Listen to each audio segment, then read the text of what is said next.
Agora estamos ao vivo, Douglas. Estamos ao vivo. Mesmo? Faça as honras.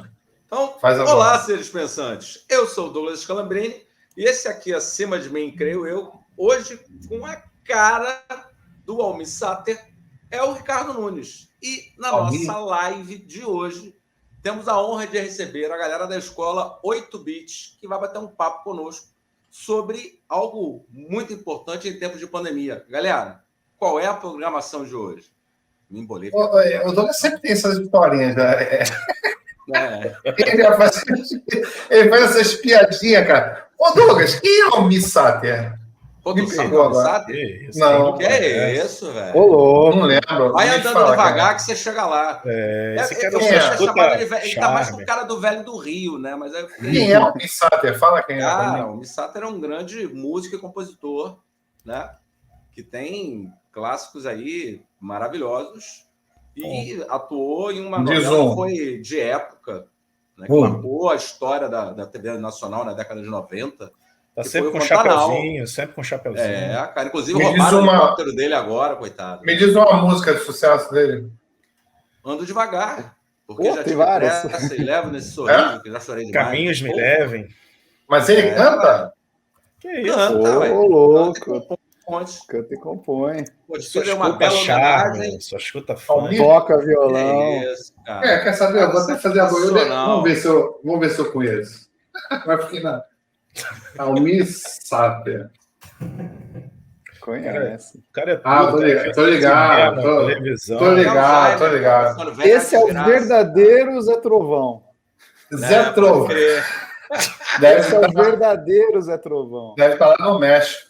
Esse é o que a Rapaziada, galera da programação para crianças, da escola 8 Bits. Não é só isso. Ou é só isso a escola? É programação para crianças ou tem outras coisas? A programação faz parte do nosso contexto, né? Porque tem aí programação em games, programação robótica, programação de aplicativos.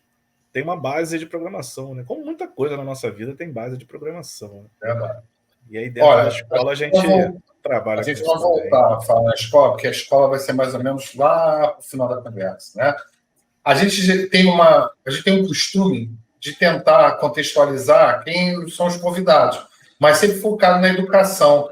Então, no nosso primeiro programa, a gente falou muito da nossa época na escola, eu e o Douglas. Aí os nossos convidados também falaram um pouco sobre essa experiência na época da escola, quando a gente era pequeno. Para a gente saber mais ou menos o perfil, depois de entrevistar um monte de gente, trocar ideia, de onde surgem esses professores, né? Como é que eles eram, o que eles comem, como eles vivem. Então, vamos começar pelo Elbert. Ô Elbert, como é que tu era, como é que era o aluno Elbert na época da escola? Quais são as lembranças que tu tem na época do colégio, na tua infância? Rapaz, eu sempre fui um bom aluno. Sempre gostei Sério? de estudar, sempre gostei. Eu não gostava de algumas disciplinas, sabe? Mas as disciplinas de humanas, eu comecei a gostar depois de velho. Depois de velho eu comecei a gostar de história, comecei a gostar de geografia. Eu gostava muito de matemática, adorava matemática. Sempre gostei de português. Português foi uma disciplina assim que eu sempre, desde criança eu gostava. Eu queria saber como é que se escrevia certo, como é que se falava bonito, como é que a gente conjugava um verbo, sempre gostei. Mas português é difícil pra caramba, né? Quando você começa a comparar com outras linguagens, né? Você começa a ver que português é muito difícil. E aí, na época de criança, assim, eu não era um cara muito tecnológico, não. Eu acho que a nossa vida de tecnologia, quando eu era criança, hoje eu tenho 43 anos, né? Mesmo com esses cabelos dourados, né? Parece que eu tenho menos, mas eu tenho 43 anos e naquela minha época o que a gente tinha de tecnologia era aqueles videogames da época, né? Ou era videogame ou era esses fliperamas aí que a gente tinha na rua. Mas naquela época, cara, eu gostava de estudar porque eu acreditava ainda que se eu estudasse eu ia ser um cara melhor na vida. Era isso que falavam pra gente, né? Estuda para você ser o melhor na vida, para você conseguir um bom emprego. E eu pensando assim, caramba, eu criança já quero pensar em emprego, cara. Eu quero saber para que serve isso que eu estou estudando. E aí depois de velho, depois que eu fiquei aí nos meus 17, velho, né? 17 anos mais ou menos, assim, eu comecei a pensar, cara, estudei pra caramba, agora o que é que eu vou fazer? Quando é que eu tenho que terminar de estudar? Era uma pergunta que eu fazia quando eu era moleque, né? Falei, tá, eu tenho que estudar por quanto tempo? E aí eu fiquei sabendo que eu tinha que fazer faculdade também. E aí eu fiquei pensando assim, caramba, tem faculdade de quê para fazer? Eu falei, tem faculdade para você ser dentista, para você ser engenheiro, para você ser advogado. Tinha só aquelas, né, as principais da época, né, que Com todo quantos pai anos, Léo? queria. Eu comecei a pensar nisso quase com 18 anos, uns 17 anos mais ou menos. E mesmo assim eu só entrei na faculdade com quase 20, né? Então eu ainda fiquei pensando, cara, o que eu vou fazer da vida? Eu não sabia o que fazer da vida. E aí algum parente da família chegou e falou assim, cara, como você gosta muito de matemática e gosta de linguagens do tipo inglês, português, eu sempre gostava de entender o que aquele termo ali funcionava, como é que funcionava numa região do país, como é que funcionava em outro país, né? Como é que as pessoas se comunicavam. Aí algum amigo da família falou assim, cara, você tem que fazer informática. Informática liga matemática e inglês. Olha só a ideia que o cara teve na época, né? Eu falei assim, legal, vou fazer isso. E aí entrei na faculdade de análise de sistemas na época. Era informática com ênfase em análise de sistemas. Fez E aí aonde, Léo? depois eu fiz na Universidade Estácio de Sá, em Niterói. E aí eu fiz isso no início de 98. Estava com 20, estava no ano de completar 20 anos, né? 1998. E aí eu comecei a faculdade pensando que eu ia sair dali sendo o cara top em mexer em todas as ferramentas do Office, top em fazer desenhos digitais. E na verdade não tinha nada daquilo na época, né? Eu falei assim, caramba, cara, jura que era isso que eu tinha que estar aqui fazendo? Aí eu encontrei, no meu primeiro semestre de faculdade, eu encontrei uma disciplina de algoritmos, que foi aí que eu conheci o Gustavo. Depois o Gustavo pega o gancho daí em diante. Né? Eu falava assim, cara, é impossível se aprender algoritmo. Eu não sabia que numa faculdade de computação, de informática, eu ia precisar estudar aquilo ali, que eu não sabia nem para que servia aquilo ali. Né? Um professor, o professor até faleceu há pouco tempo atrás, um ícone na nossa formação lá, ele que pilhou a gente, falou assim, vocês não são capazes de fazer isso daí. Eu falei, não é possível que esse coroa tá implicando, tirando onda comigo. Aí depois, no semestre seguinte, eu comecei a trabalhar com informática. Comecei a trabalhar como um pseudo-estagiário em desenvolvimento de sistemas na linguagem Delphi. Então eu fiz aqueles cursinhos de verão de 2, 3 sábados em VB, depois em Delphi, eu falei, virei programador Delphi. E aí daí em diante eu entrei na vida de programador de vez e estou até hoje aí 23 anos de carreira com programação. Isso foi Você já mais ou trabalha com menos. Delphi ou é? Não, não, hoje não. Hoje eu estou trabalhando mais com Java, um pouquinho mais de JavaScript. Ainda tenho até projetos lá na minha empresa que eu trabalho com Mas VB. Java o quê? Enterprise Edition Isso, Java é mais web, né? para web, né? E aí eu estou nesse mundo da programação desde sempre. Depois, Tá em qual? Tá no 7? Tá em 8? Como é que tá? não, 10? o Java estável dele agora está na versão 11, indo para 13. Nossa, Né? Você já na parou? época, Você parou na 5? Não, né? bom, o nosso mestrado estava do 5 para o 6. Eu comecei a trabalhar com. Você trabalhou com qual na época do mestrado? O 6 já, né? 6, Java 6. Então, o meu estava na transição do 5 para o 6. Eu cheguei a trabalhar com 5, depois mexi um pouco com o 6. Eu comecei a olhar para o Java quando eu terminei, quando eu estava no meio da pós-graduação, foi lá em 2000, 2001, mais ou menos, ali eu conheci o Java. Ali eu comecei a estudar e aí eu estou 20 anos estudando, assim, conhecendo mais um pouquinho a cada dia, os frameworks que surgem, né? Então, é uma linguagem que eu gosto, que eu acho...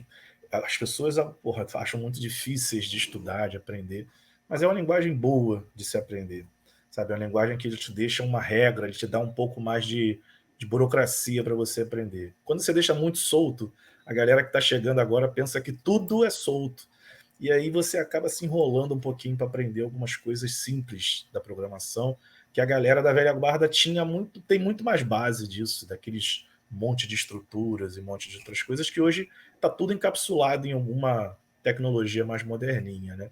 E aí, depois que eu entrei no mercado, em 2011, quando eu terminei o meu mestrado lá contigo, né? Você terminou antes de mim, depois eu terminei, eu comecei a dar aula. Então eu estou desde lá trabalhando, já trabalhei na Anhanguera, em Niterói, antiga Universidade Plínio Leite, trabalhei na Cândido Mendes, no centro do Rio, e agora eu estou no Infinet, desde o início, desde 2014 eu estou no Instituto Infinet, atuando lá como professores na graduação, na pós, coordenador da pós-graduação, coordenador do bootcamp. Então eu estou atuando nessa parte acadêmica também, tentando passar para os alunos alguma coisa que eu tenho de experiência e pensando em maneiras diferentes de ensinar programação. Hoje esse é o meu foco aí no mundo acadêmico, é como é que um cara que está querendo aprender a programar hoje, como é que ele vai conseguir aprender do mesmo jeito que eu aprendi? Não faz muito sentido. Eu ia além, Helder. Como é que tu faz o cara querer aprender a programar? Porque cada vez mais as pessoas não querem, né? O profissional de hoje é igual leitura. Eu fiz doutorado com alguns colegas meus de doutorado, não gostavam nem de ler livros, tu acredita? Não gostavam de ler. Eles só iam estudar mesmo quando estavam fazendo a pesquisa para fazer uma revisão. E a galera da programação lá, nem todo mundo, a maioria não gostava de programar. Você deve ver isso toda hora, né, teus alunos, né? Assim, antigamente, tem muito... cara, quando eu entrei na faculdade, o objetivo de todo mundo, na maioria, era programar. Não tinha outra coisa para você fazer. Você podia ir para infra? Podia. Mas era ou infra ou sistemas. Tinha uma divisão muito assim certinho. Hoje tem o cara de data science, tem o cara de infra, tem o cara de segurança, tem o cara de sistemas, mas tem sistemas web, sistemas móveis, sistemas embarcados. Então aumentou. Tá? Tem muita coisa diferente ao mesmo tempo. Então, quando você está dentro de uma turma, às vezes o cara fala assim, professor, só quero passar nessa disciplina, não tem interesse em aprender JavaScript, aprender Java. Não tenho. Meu negócio é modelagem de processo de negócio, ou servidores, ou segurança, ou data science. E aí você tem um público muito diferente dentro de uma mesma turma. Depende do curso. Quando você está num curso de análise de sistemas, a maioria pensa em programar. Quando você está num curso de sistema de informação, o cara já não está querendo muito programar. Você está num curso de engenharia da computação, tem ali um meio termo, mas o cara ainda pensa muito em programação. Então tem perfis assim, na minha época de graduação não tinha tanto curso assim. Hoje em dia você tem um monte, cara. Você tem sistema de informação, análise de sistemas, engenharia da computação e outros muitos aí, né? Mas é uma pegada boa, você pensar e conseguir animar uma galera a querer programar, já que hoje em dia, né, hoje em dia não, desde sempre, o mercado de programação está fervendo, está todo mundo querendo para entrar no mercado de TI. É mais fácil você entrar através da programação. Querendo ou não, você estuda, aí você faz um curso de 6 meses, 1 ano, você já está mais ligado, você já consegue fazer um sistema, você já consegue apresentar para o cara aí um protótipo do que você sabe, o que você não sabe. Mas antigamente não. Na minha época de graduação eu fiquei, 4 anos ali e eu não lembro de ter programado um sistema maneiro. Não lembro. Era muito por minha conta mesmo, de ter que correr atrás, de ser viciado daquilo ali, de gostar de programar. Eu sempre falo muito para os meus alunos, a repetição é muito importante. Você fazer um sistema, depois você fazer outro sistema muito parecido e fazer outro, e aí você vai crescendo. Mas só que a galera, às vezes, espera muito só do colégio, só da faculdade. Ele está me passando aquilo ali, significa que é tudo que eu posso aprender aquilo ali. E não é. Né? Desde sempre você tem que ter um pouquinho mais de proatividade para você avançar um pouquinho. Mais ou menos isso aí, a minha história um pouquinho acadêmica. Posso fazer uma pergunta? Claro, pô. Para nós que somos... Peraí. Poxa, deixa eu perguntar. Não, calma. O Ricardo aí não deixa ninguém falar. Eu entrei no programa pelo sistema de cota. Calma aí, deixa eu dirigir o programa. O programa não é entrevista. Você não tem que entrar falando, posso te fazer uma pergunta. Primeiro que tu não está como aluno, é uma conversa. No bar, quando está lá rolando uma conversa no bar, você chega lá, posso te fazer uma pergunta? Às vezes sim. Pô, nunca, Douglas. Então repara a partir de hoje se tu vai fazer isso. Chega e fala naturalmente, cara. Só falta levantar a mão. Vocês vão ficar brigando? Vocês vão ficar brigando em rede nacional? É isso mesmo? Não, isso está tudo no script, Então vamos seguir. Fala. Como a gente consegue explicar para a galera que não saca nada de informática, como né, a ideia é falar de educação e levar informação para um sujeito que chega agora aqui, que não saca nada de informática, o que faz um programador? Um programador é uma raça, né, Rafa? Que povo bom é o programador.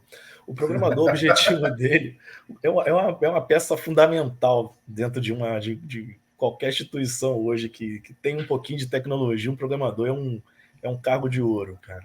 Que é engraçado que o programador... É engraçado também porque o programador, quando você fala assim, você é programador, então conserta aqui a minha televisão, conserta o meu ventilador. Pô, não é assim também não, cara. A gente é programador de sistemas.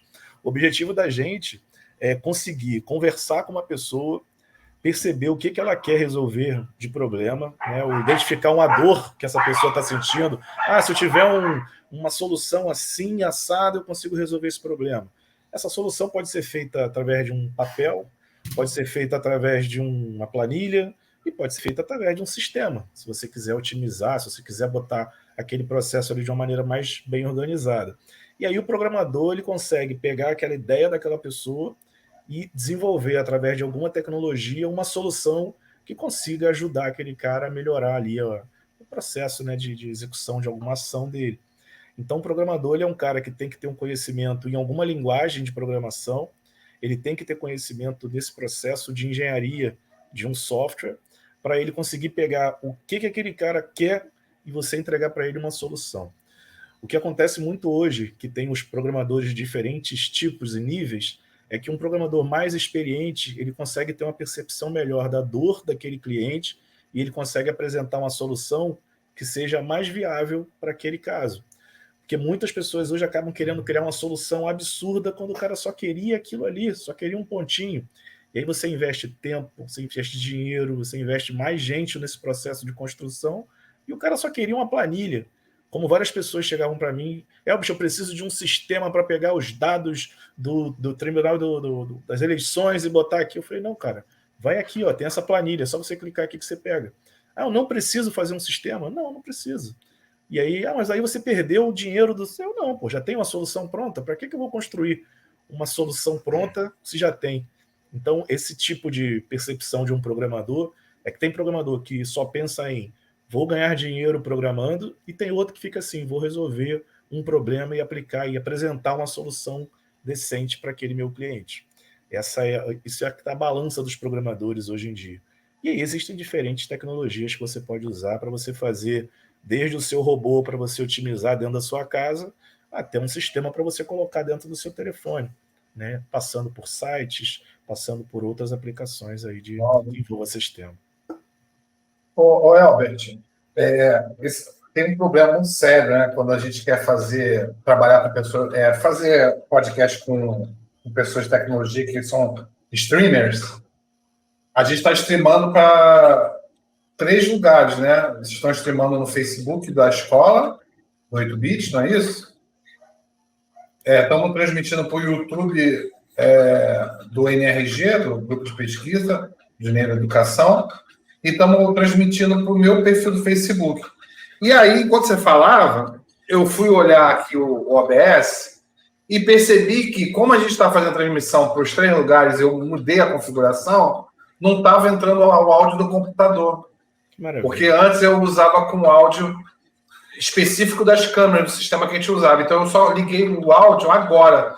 Então, até agora, a tua voz não saiu na minha live. Então, o que acontece? Isso é normal, ainda bem que eu vi agora. E qual vai ser a solução? Depois vocês fazem o download lá do StreamYard, dessa transmissão, que eu vou colocar essa parte do áudio na minha e vou reupar no YouTube, e aí eu já aproveito e boto no podcast lá no Spotify. Tá bom? Deve estar faltando programador. Tá faltando algum programador aí na sua equipe. Não, eu faço tudo, cara. Não, mas aí não é programador, não seria programador, porque essa parte é mais de configuração. Eu achava que não, né? Mas aí, depois que eu fui para Portugal, fiquei lá, programei. Eu sou um mau programador, programei 5.000 linhas de código, uma parada que dava para fazer com bem menos. E aí eu falava que eu não era programador, até que meu orientador chegou e falou assim: Ricardo, deixa de ser maluco, tu é. Tu acha que quantos programadores já programaram 5 mil linhas de código? Não são muitos. Aí eu falei, pô, realmente, só sou um mau programador. Eu me considero um programador razoável. Não vou dizer que já fui pior. Eu quase perdi o mestrado, Elbert. Não sei se tu chegou a pegar essa época. Quase perdi o mestrado por causa da programação. Fui fazer aquela disciplina do Márcio. E aí ele pediu para a gente fazer uma árvore hiperbólica. Eu também sofri bastante com ele. Onde você clicava num nó. O Douglas não deve estar entendendo nada que ele está falando. Aí a gente clicava num nó, aí aquele nó se tornava evidente e os outros ficavam na fronteira, né, do nó. E eu tive uma sacada que eu falei, pô, isso aqui não é para eu criar do zero. Isso aqui é para eu pegar uma ferramenta de visualização e adaptar no sistema e tal. Eu percebi, eu sabia que tinha que fazer. Em geral, estava querendo programar do zero essa parada. Eu vi que eu tinha que adaptar, mas não consegui. E ainda juntei com o Libânio, lembra o Libânio, que era colega nosso? Ele era analista de sistema. Comigo, lá ele é analista de sistema, não é programador. Porra, então foi pior ainda, né? Porque a gente ficou que nem cego em tiroteio. E aí tiveram que fazer uma reunião lá, porque a regra era quem não passasse em uma disciplina, reprovasse, perdia o mestrado. E eu estava me destacando lá, porque eu estava escrevendo livro, estava fazendo estudo de caso, ia bem nas disciplinas, porque eu não tinha um perfil.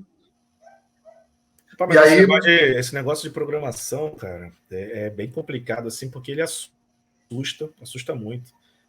Eu também fiz essa disciplina aí que você está falando aí, eu achei terrível. Eu falei assim, que é isso, gente? Que doideira, por que eu estou fazendo isso? E aí eu lembro, cara, sempre puxando até um pouquinho aqui o papo, o Gustavo e o Daniel também conversarem, quando eu conheci o Gustavo, a gente se conheceu no primeiro período da faculdade.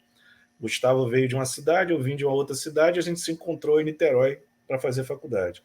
O Gustavo ficava quieto num canto, eu ficava quieto no outro. E a gente não se falava, não se conhecia. Isso no primeiro semestre, quando a gente estava tendo aula de algoritmo lá, que o Coroa pegava o livro dele, construa um algoritmo para fazer isso. Eu falava assim, caraca, meu irmão, eu dormia e acordava sonhando com a voz daquele nosso professor. E aí eu falei assim, caramba, cara, aquele garoto ali, magrelo ali, ele é inteligente pra caramba, né, cara? Era o Gustavo, né? Eu falei assim, caraca, como é que só ele conseguiu fazer aquele algoritmo funcionar, né? Eu falei, cara, vou colar nesse maluco aí para ele me salvar.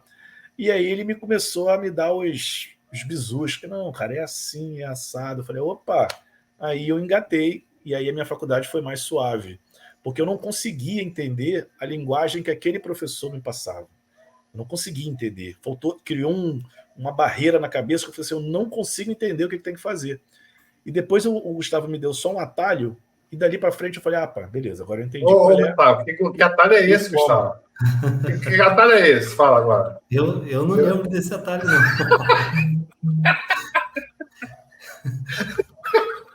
Mas o...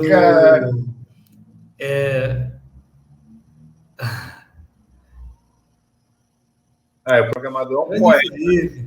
Estruturas de linguagem para levar o seu cliente ao êxtase. Ou, às vezes, não ao êxtase, né? Às vezes é um inferno. E o curioso, né, foi que a minha ida para essa parte de informática, programação, foi meio que não prevista, né? Eu sempre fui o cara que gosta de desenhar. Nunca desenhei de forma excelente, não, mas sempre fui o cara que gostava de desenhar na escola e tudo mais. Quem é o Gustavo? Não, o Gustavo é aquele cara que desenha, que faz aqueles trabalhos maneiros e tal. E minha primeira profissão foi desenhista, projetista da área de arquitetura. Com 15, 16 anos eu comecei e chegou uma hora, eu estava assim, cara, eu vou fazer outra coisa, eu vou mudar de vida. Eu olhei no jornal, tendências de futuro, informática é a nova tendência e tudo mais. Falei, cara, vou lá, vou me inscrever numa parada dessa e vou ver como que fica, né? Eu não tinha bagagem nenhuma de informática. Eu cheguei lá na universidade com esse mesmo pensamento do Elvis, falei, cara, eu já vou aprender aqui uma coisa que eu não sei, né? O Windows, Word, Excel e tal, melhor, né? E nada, né? O Milan lá gritando, desenvolver um algoritmo para efetuar a soma de 2 números inteiros e blá, blá, blá. E eu acho que foi o Milan que deu acabou me instigando para esse mundo. Porque ele era extremamente desafiador. Então, quando ele botou aquela pressão para fazer, e era tudo 6 meses de papel, não tinha desenvolver algoritmo no computador, nada. A lógica da coisa toda no papel. E quando eu consegui fazer o primeiro, que eu fui lá, falei, caraca, eu fiz. E ele olhou lá e falou, tá certo o seu. Aquilo acendeu uma luz que aí eu toda vez eu me sentia desafiado e ficava, né, com aquela coisa da lógica. E aí eu descobri uma outra área na minha vida que nem sei se eu teria descoberto, que foi essa parte da lógica, que eu gostei muito, eu fiquei apaixonado por aquilo, a forma de fazer, você conseguir organizar o pensamento, transformar esse pensamento, essa necessidade, esse requisito de fazer alguma coisa, estruturar numa lógica e passar para que um computador, um dispositivo possa executar aquilo ali para você. Foi uma nova descoberta. Nunca larguei muito, né? Até no nosso trabalho final, no nosso projeto final da faculdade, eu cuidei da parte lá do layoutzinho da tela, tinha uma tela toda frescalhada lá, toda cheia de desenho. Eu nunca larguei muito essa parte do desenho e tudo mais, mas me apaixonei por essa parte também técnica de desenvolvimento e tudo mais. E quando a gente mistura isso tudo na educação, né, em termos de carreira, antes na minha mãe professora, nos fundos da minha casa tinha uma escolinha de jardim de infância e alfabetização, então sempre tive ali muito envolvido nesse mundo da educação, né? Vivia aquilo ali, era DJ de festinha de fim de ano, né? De formatura, era espalhador de folha de mimeógrafo, né? Aquele mimeógrafo ajudava a minha mãe a espalhar, fazia algumas artes ali para minha mãe, e gostava muito dessa área, né? Vivia aquilo ali dentro de casa, participava todo dia no recreio e tudo mais, e bem novinho. O Roberto Paz mandou uma mensagem falando que a galera tá bem nova. Deixa eu aproveitar que ele cortou, porque realmente isso me chamou a atenção. Os dois falaram a mesma coisa, que chegaram na faculdade achando que ia aprender o Word, Lotus 1, 2, 3, provavelmente, né? Me explica aí, que ano que foi essa? Porque quando eu entrei, eu não tinha essa visão da informática. Eu entrei velho, né? Mas que ano vocês estudaram, fizeram graduação? 1998, Caraca, primeiro semestre. 1998. A gente fez em 2001, né, Douglas? 2001. 2001. Eu fiquei mais assustado, foi o Gustavo falando, com 16 anos, ele já queria mudar de vida, já aquela área não tá boa. Eu falei, cacete, com 16 anos, eu não sabia nem abrir bala direito, cara. Caraca, 16 anos eu tava fazendo. 16 anos eu tava fazendo muita besteira na minha vida. Porra! Muita. Mas 16 eu trabalhava com projeto de arquitetura. Um pouco mais para frente, pouco depois, aí que eu falei, cara, não tá legal, vou fazer outra coisa, vou mudar aqui. E aí você desenhava, Gustavo, já com 16? Fazia os projetos desenhando e tal? Com 16, cara, tem uma história muito engraçada, né? 16, eu trabalhava num escritório aqui em Saquarema de desenho de arquitetura e com um amigo da família, né? Que era meu professor de karatê. E eu comecei e desenhava lá, e eu fiquei meio que responsável pelo escritório, assim, ficava sozinho no escritório, atendia cliente. Aí teve uma pessoa que foi lá e foi pagar, né, o projeto que já tinha sido feito. Claro, não era o responsável pelo escritório, né, mas quando estava lá sozinho, ficava lá, a maioria do tempo ficava eu sozinho. E o cara foi pagar, na época, cheque, fazer o cheque. Não, qual o seu documento aí para eu colocar aqui no cheque? Não, eu não tenho documento. Aí ele, caraca, tem um garoto aqui no escritório, como é que eu vou pagar para você? Eu falei, não, você não vai pagar para mim, você vai deixar aqui comigo, né? E a pessoa vai receber. Mas eu comecei muito novo e gostava bastante.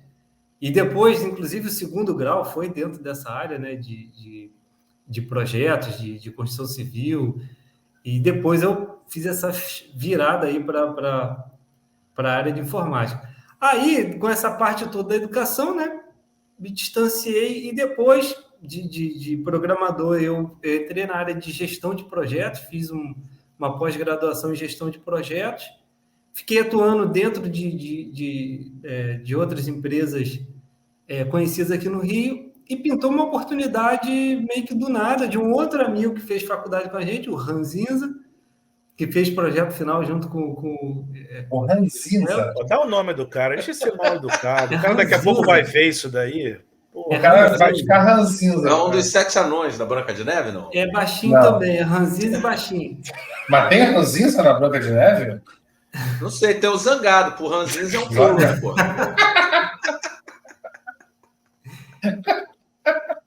E aí o Ranzinza me soube de uma oportunidade na Secretaria de Estado de Educação do Rio para ser gerente de projetos lá. Aí foi a reconexão, né, com a área de educação, mas dentro da área de tecnologia, e foi onde eu conheci o Iga, grande mestre Iga. Deixa a palavra agora com ele.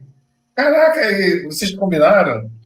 Já, a gente fez legal, mas não combinou. Cada um conhece o outro e passa pro terceiro. E vamos assim. Pô, muito legal, cara. Muito legal. Tem todo um script aqui que a gente está lendo, já faz parte. Já. Não, pode terminar teu arco de história aí, Gustavão. Senão fiquem aberto. Você de repente já... eu quero saber onde você está hoje. Por que você não, hoje a gente vai saber... tá. As coisas paralelas, né? Onde é que você está hoje? Você também não falou onde está hoje, já? Falou, Infinete. Falou, Infinete. Não, mas você ignorou a outra parte, mas tudo bem. Isso. Depois a gente volta. Aqui trabalha na data... não precisa falar muito, mas data prévia, né? Isso. E hoje, só para complementar, então, para não ficar cortado, né? Eu sou gerente de projetos numa empresa, numa multinacional do ramo óptico, e trabalho com projetos de tecnologia e inovação, e sou cofundador aqui com o mestre Elbert e mestre Iga, da Escola 8-Bit. Essa paixão pela programação, quando meu filho tinha 8 anos, eu falei, caraca, será que eu consigo ensinar programação para o meu filho? Será que isso é bacana, dar uma educação diferente, despertar algo diferente que a gente não vai conseguir ver aqui na escola regular aqui em Saquarema? Eu imaginava que em outros lugares do Brasil, né, nas capitais, isso fosse estar mais avançado, né? Tinha essa ilusão ainda naquela época. E falei, será que eu consigo? E quando eu consegui, fiquei mega empolgado, né? E chamei o Elvis para conversar, já pedi um monte de conselhos para o Iga, e daí começou a surgir a Escola 8-Bit. Ficou resumido, mas agora eu acho que eu já posso passar para você, Iga. Iga, como é que era o Iga lá na escola, Iga? Eu era um aluno também, como o Elbert, o Gustavo, era um aluno estudioso, mas é interessante que acho que como os outros, como vocês, eu estudei na década de 80 na escola, né? Então, finalzinho dos anos 80, início da década de 90, começou a aparecer computador em escola, né? Eu fiz SESI, né? O SESI é uma instituição privada, mas ela é gratuita, né? Então, SESI, na época, eu estava investindo em laboratórios de informática, mas muito pouquinho. O laboratório de informática lá da minha escola tinha 2 computadores.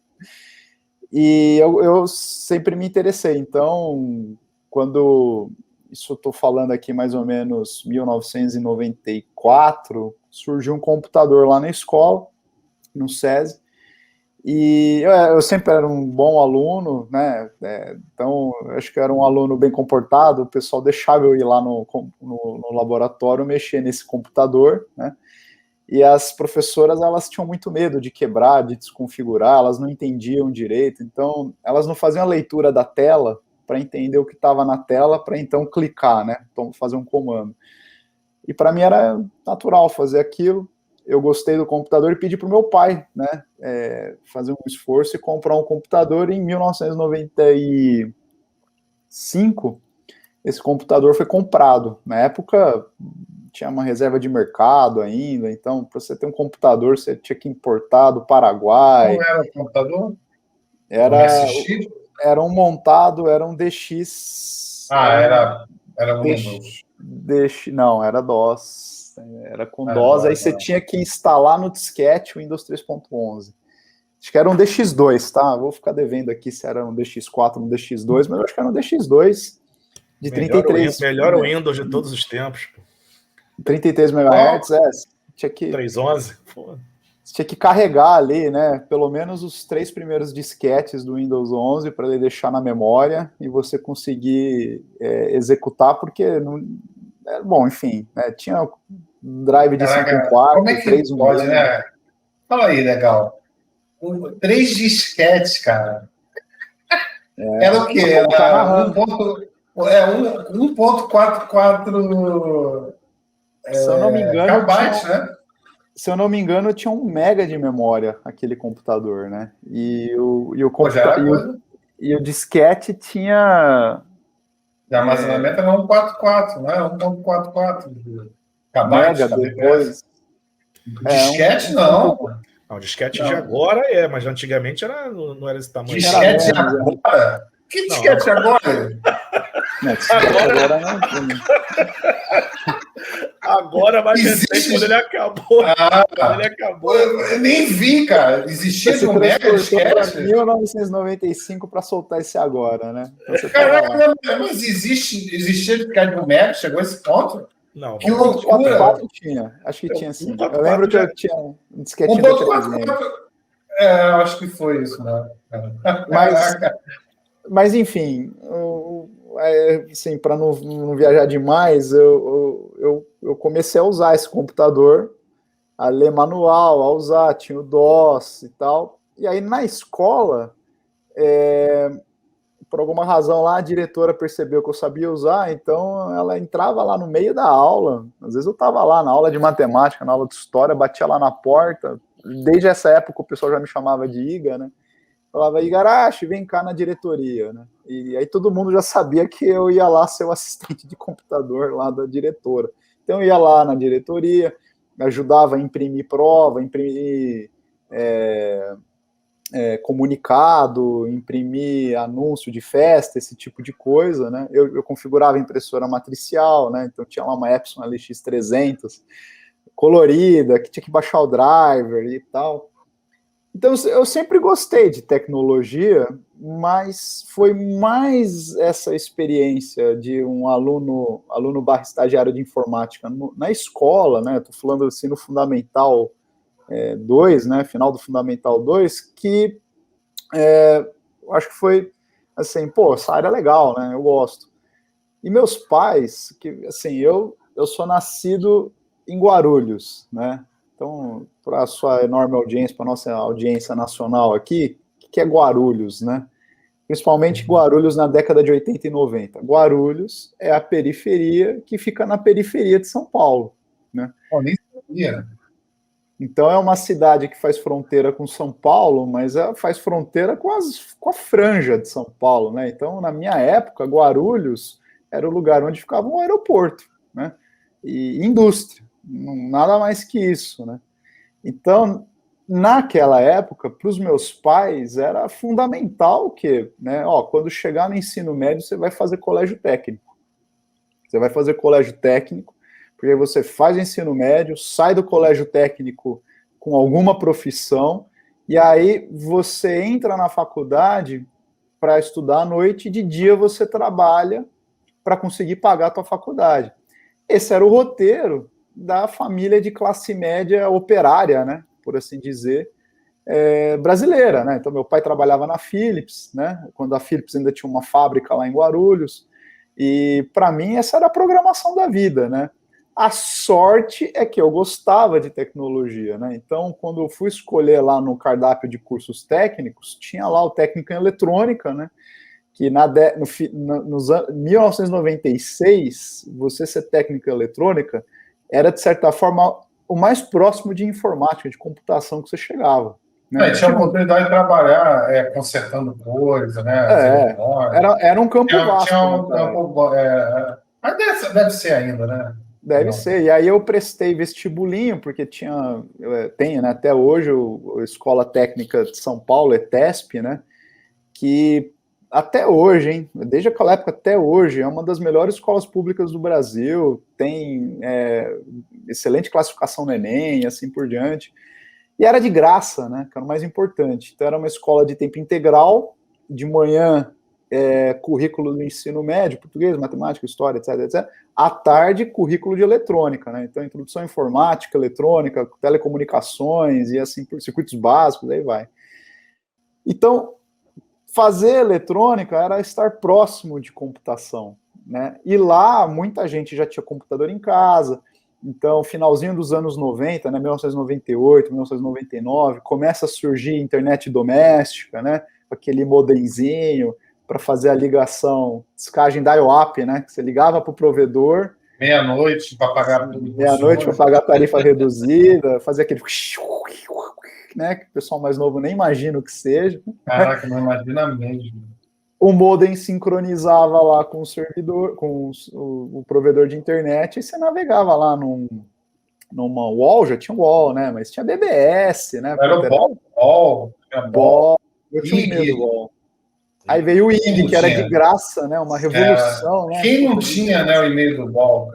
American Online, na verdade começou com a American Online, aí o wall, a IG, Terra já começou também. Aí veio Terra, né? E aí, nessa época, eu saí enfim, na hora de prestar o vestibular, eu tinha duas opções, né? Prestar onde eu podia passar, né? Porque você, quando faz um colégio técnico, muito dificilmente você passa de primeira num curso de primeira linha na faculdade, né? Mas a outra opção era cumprir a programação dos meus pais, né? Que era o quê? Olha, vai trabalhar e depois você paga uma faculdade à noite, né? Então eu prestei vestibular e eu queria, assim, antes de escolher a área, eu queria uma coisa, né? Eu queria morar fora de casa. Eu não queria morar com os meus pais, né? Eu queria morar em outro lugar, ter outra visão de mundo. E eu me dou até hoje super bem, me dá super bem com os meus pais, né? Meramente porque eu achava importante, assim, sabe? Sabe aquela coisa, bater asa sozinho para aprender a voar? Então eu prestei vestibular em algumas universidades, aí uma em particular eu tinha a intenção de ir, que era a Unesp, né, que é o Estadual de São Paulo, campus de Bauru, porque tinha um curso de sistemas de informação noturno. E o curso noturno, ele é muito interessante, né? Porque você fazer um curso noturno numa faculdade pública, você não precisa pagar a mensalidade, você trabalha de dia, né? Então você meio que já começa a render alguma coisa mais cedo, né? Então era um upgrade no plano dos meus pais, né? Aí eu passei, como eu disse, eu era um bom aluno, eu passei em segundo lugar no vestibular, né? Então eu fiquei super animado para vir, né? Quando eu falei para os meus pais que eu ia me mudar para Bauru, meus pais falaram, cara, eu não sei nem onde é isso. Não sei nem como faz para ir para lá. Você vai fazer o que lá?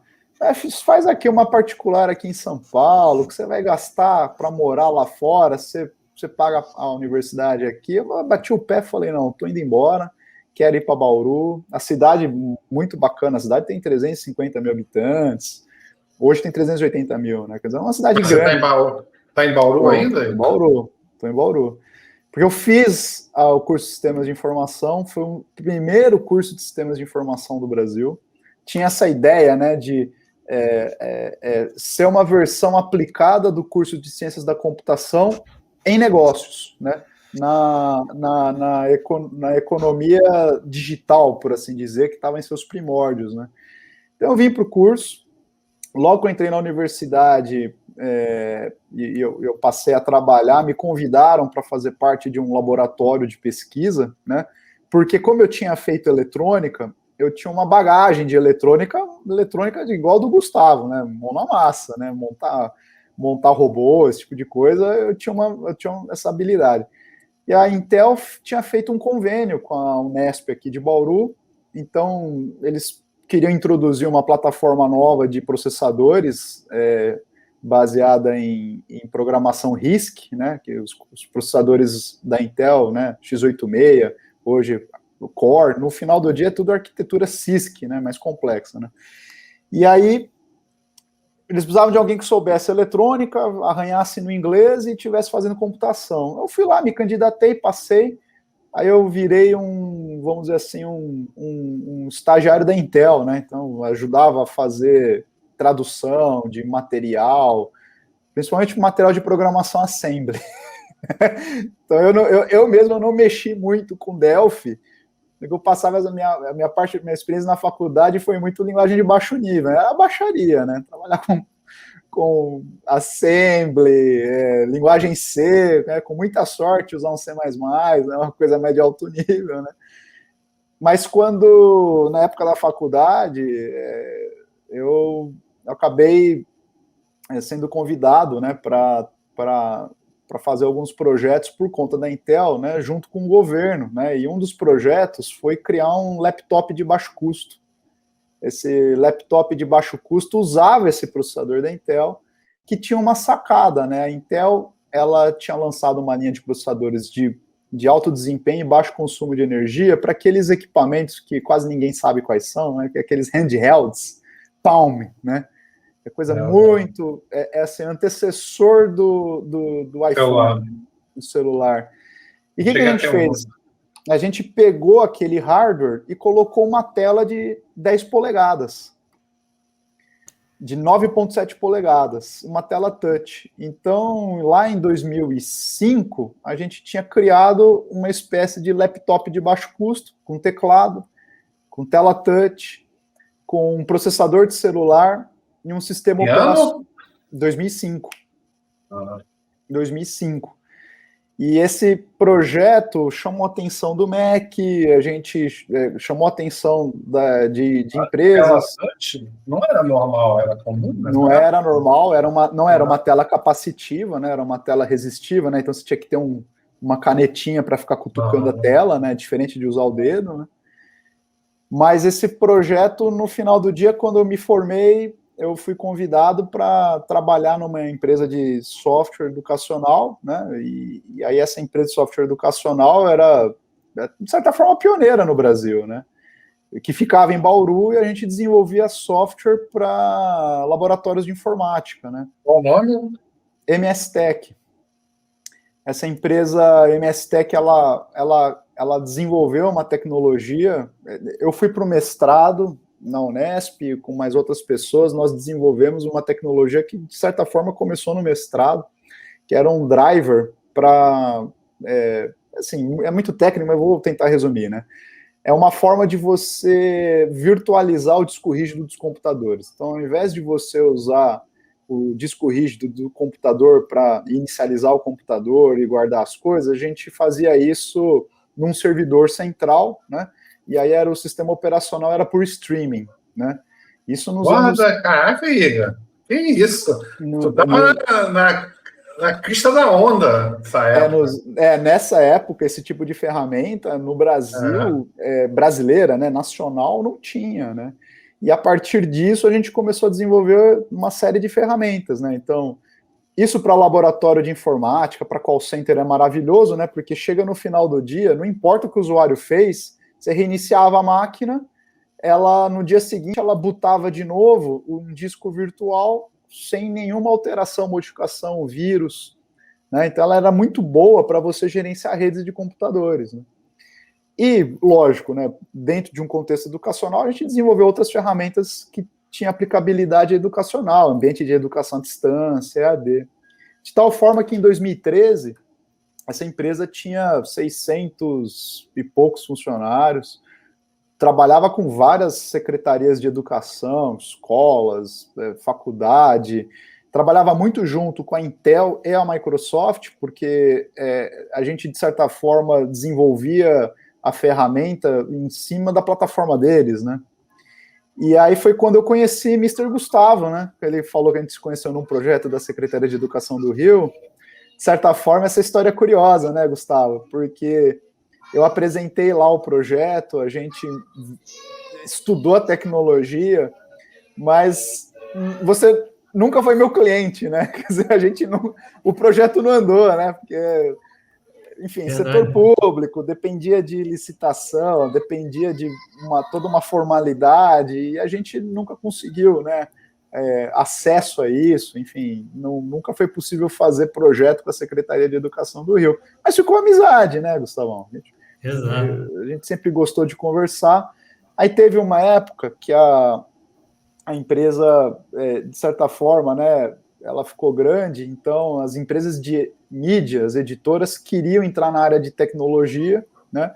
E aí, na época, a Abril Educação comprou a MS Tech, né? Comprou uma parte da MS Tech, né? A Abril Educação, em 2015, foi vendida, né, para um fundo de investimento, ela virou a Somos Educação. A Somos Educação dividiu a MS Tech, né? Então, uma parte da MS Tech foi para a Somos Educação. Eu brincava que eu era o Tech, né, da MS Tech, então eu fui também para a Somos, né? Passei a trabalhar na área de soluções digitais da Somos. E aí a Somos, em 2017, comprou a minha parte nessa empresa, né? Que a MS Tech, uma parte dela foi para dentro da Somos e virou uma empresa de tecnologia digital chamada Converge, né? E aí, em 2017, a Somos comprou a minha parte. Eu passei a ser um funcionário da Somos, né? Um diretor de tecnologia lá. E nessa época eu fui desafiado a trabalhar numa área comercial, que não era muito a minha praia. Eu já estava, desde 2005, eu ficava viajando toda semana para São Paulo, enfim, viajando o Brasil inteiro. Eu falava, não, chega, eu quero dar um tempo, eu quero estudar. E eu sempre gostei muito da área de educação. Então, em 2018, eu decidi estudar a área de educação e me envolver com projetos de escola, né? Tem a Escola Mais, que é uma escola de tempo integral, que eu sou um sócio minoritário nessa escola. Tem a Escola 8 Bits. Então, onde tem escola e tem educação, eu tento me meter. Eu gosto, é uma área que eu gosto demais, né? E a Somos continuou, né? Virou uma grande empresa na área de educação, né? Aqui no Brasil, acho que é uma das maiores, né? E essa área de educação mudou muito, né? Porque a tecnologia, né? Você percebe pela nossa conversa aqui, né? Ela era uma coisa muito mais empresarial, né? Era uma coisa muito mais especializada, né? E nos últimos 15 anos teve esse fenômeno, né, da tecnologia ser um negócio de consumo, né? Então, né, eu lembro que dizia muito assim, eu tinha que fazer tutorial de introdução para as nossas ferramentas, né? Agora, o WhatsApp não tem tutorial de WhatsApp, né? A pessoa baixa o WhatsApp e usa, baixa o Facebook e usa, né? Você não tem ali Aliás, acho que está faltando mesmo um tutorial de uso do Facebook e do WhatsApp por conta das fake news, né? Mas ninguém lê manual. Aí não é nem, o problema não é nem a ferramenta, o problema é a cabeça. Está precisando das pessoas terem um auxílio psicológico, né? A tecnologia mudou muito, né? Então, assim, ela saiu lá, né, de um só computador na escola, da diretora, que só o melhor aluno, o mais comportado tinha acesso, né? E hoje a criança, antes de se alfabetizar, ela já tem o celular do pai e da mãe, já está brincando, já está usando a tecnologia mais avançada possível, uma criança já está usando, né? Igor, eu não lembro se da outra vez eu falei com vocês, mas meu filho, ele se alfabetizou, está se alfabetizando, ele começou a calcular e ler com celular, autodidata. Não duvido. Aprendizagem ativa. A gente só dá um empurrãozinho, incentiva, mas é letra, está escrevendo, fazendo cálculo. É impressionante, né? Tem muita. É uma coisa que na nossa época era mais difícil, né? As pessoas reclamam muito que tem muita porcaria para se assistir, mas tem muita coisa boa, cara. Tem muita coisa boa. Esses dias eu estava vendo o Blaze. O que é o Blaze? O Blaze, vocês já viram. O Blaze é uns personagens que são uns carros. E é corrida, bem é bem ação. Só que dentro do desenho, eles ensinam várias coisas. Tipo assim, tem a ação, né, que a criança gosta, mas eles estão ali ensinando ao mesmo tempo. Achei bem legal, porque é uma linguagem que hoje tem muito mais. Tem um outro também que é muito bom, que não sei se já viram, que tem até a ex-esposa do Obama. Como é que é o nome dela? Michelle Obama. Ela é a esposa do Obama, né? O Obama é ex-presidente, né? Ela separou, né? Não, ela é a esposa do Obama. Não, Michelle Obama. Separou. É uma nova de fofoca. Deixa eu entrar aqui. Deu no fuxico, pô. Não, separou? Eu acho que ela separou ele. Ela é ex-primeira-dama porque ela não é mais a primeira-dama, mas ela continua casada com o Obama. Acabando com o casamento dos outros, cara, em rede nacional. Eu fiquei curioso. Ela é ex-primeira-dama porque o cara não é mais o presidente, pô. Não, mas vê isso, pô. Só faz a pesquisa aí, descobre pra gente. Vai lá no fuxico ver. Você é um fofoqueiro, hein, cara. Acabou o mandato do Obama, mas o casamento não, viu? Eu vi que teve um problema, acho que separaram, cara. Porra. Ô, Elber, se essa tua pesquisa aí. Produção, pesquisa essa informação para nós. Como é que é o nome dela mesmo? Qual é o nome dela mesmo? Michelle Obama. Michelle Obama. Caraca, é o mesmo nome da primeira. Cara, a primeira dama do Brasil é a Michelle também, não é? Aqui, ó. Barack e Michelle Obama. A cada Michelle tem o. Põe fim em boatos de separação. Confia. Você é um fofoqueiro que fica trazendo aí fake news. Não, vocês falaram? Falaram não. Diz aí quem foi, pô. Não adianta, não põe aí na. Escrita aqui no site do ótimo. Semana Metrópolis ainda deram um grande beijo em público. Isso é a mesma fonte aqui. É verdade, 2019, mas aí depois eles. Depois eles falaram que estavam juntos, né? Ótimo, que bom. Fico feliz. Mas, enfim. Não, o amor existe, pô. Isso é importante. Agora estamos na contigo. Olha, isso é velho. Fake news ao vivo. Mas, ô Igor, você não sacou. Eu quis ensinar para as pessoas como é que a gente tem que reagir em relação às fake news, entendeu? Se alguém contar uma fake news... É na hora, pô. Tem o celular, faz a pesquisa, descobre. Não fica na dúvida, não, entendeu? Não acredita de primeira. A gente tem que. Compartilha logo, né? Se o Igor não critica, a gente combinou, eu e ele. Eu já entrei no meu grupo aqui, já compartilhei com todo mundo que o Barack tinha separado. Eu também, porque entrou aqui no grupo. Não, mas enfim, ela tem um programa bem legal, porque é o Waffle e uma outra. O Waffle Moti, eu sei, pô. Meu filho de 2 anos adora esse negócio. É fantástico, Igor. Tu já parou para ver? Eles ensinam várias coisas relacionadas à comida, né? Então, é sempre a mesma coisa. Ela conta a historinha, aí pede ajuda do Waffle, o Waffle viaja, conhece a cultura, conhece um chefe de cozinha. O chefe de cozinha fala sobre determinada condimento, qualquer coisa. Pô, é um barato, cara. Aí eles voltam. E tem humor, né? Cara, você tem ideia, cara. Aluna, né? Você tem ideia. Também. A Aluna também. A Aluna é brasileira, né? É um desenho brasileiro. Cara, pra você ter ideia, meu filho fez 2 anos de idade, né? E ele adora esse Waffle Moti, né? Eu adoro também, cara. E é muito legal, o programa é bem legal.